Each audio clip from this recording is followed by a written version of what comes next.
First I found out like what you had to like make the sensor look like, and then I would look, and then I found this database over 8,000 proteins out found in your bloodstream when you have these cancers.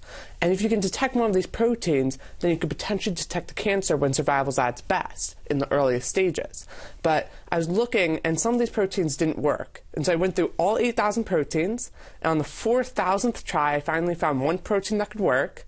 And then I came up with the idea to how to detect it in 8th grade biology class. Is this mesothelin?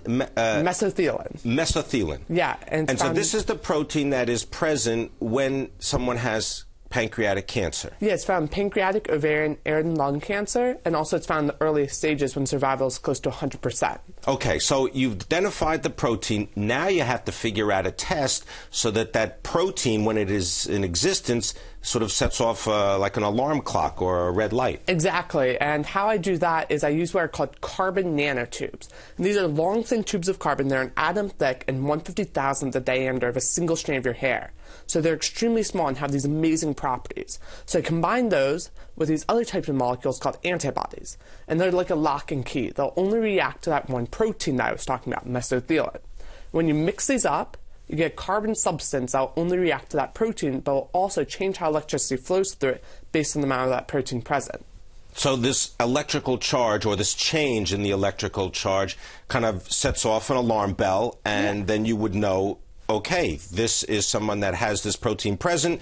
That protein is present when you have pancreatic cancer. Exactly. It's kind of like how a glucometer, you just take a drop of blood, put it on it, its electrical properties change, and you have a meter measure that change. You send out 200 proposals, right? Yeah. Or a proposal to 200 different places. Tell us what happened. Yeah, so that's one of the chapters in my book, Breakthrough, where essentially I sent out 200 proposals to all these different labs at Johns Hopkins and National Institutes of Health, since I couldn't do cancer research at my house. And I sent out this giant proposal, and I got 199 rejections. And I realized some professors aren't nearly as nice as glowing profile pictures make them seem. They would just like rip apart and say I should just quit science now since I was so bad at it.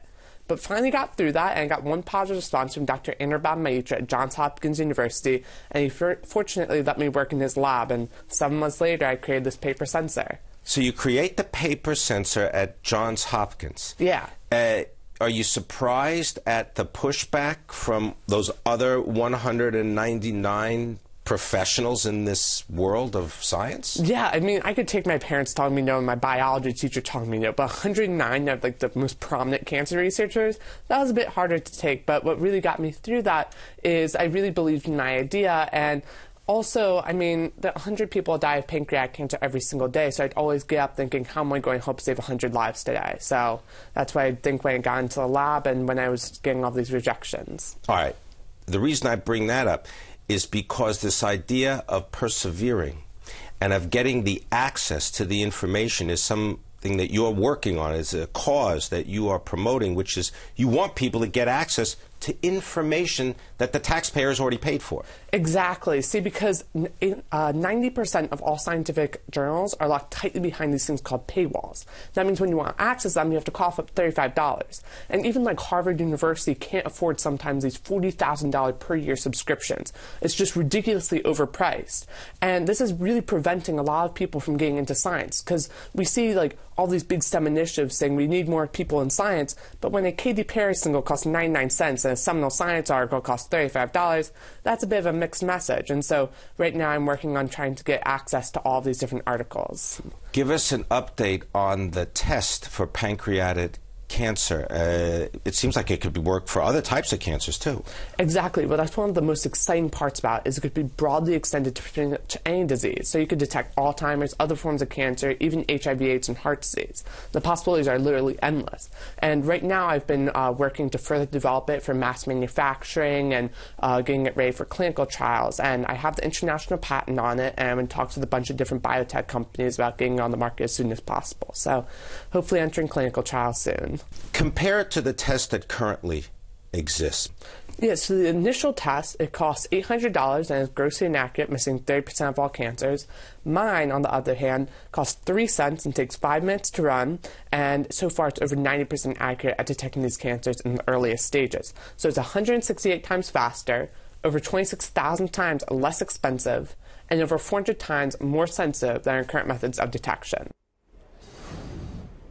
I asked Jack about the scientist stereotype and what he likes to do in his spare time in our segment called Get to Know. So a lot of people have this perception that I'm probably just like only live in the lab, but actually I do have a life. So I do whitewater kayaking. I was on the national junior wildwater team, and I'm on my school's varsity swim team, and I always hang out with my friends all the time. They're really great, different themed parties, like Pride and Prejudice parties and stuff. So I do have a life, and science isn't like science and having a life aren't mutually exclusive. You can have both, and you meet a lot of great friends when you're doing science. And you're entering something soon, right? You're entering Stanford University. Yes, yeah. So I'm waiting to hear back from a few colleges, but probably going to be Stanford class of 2019.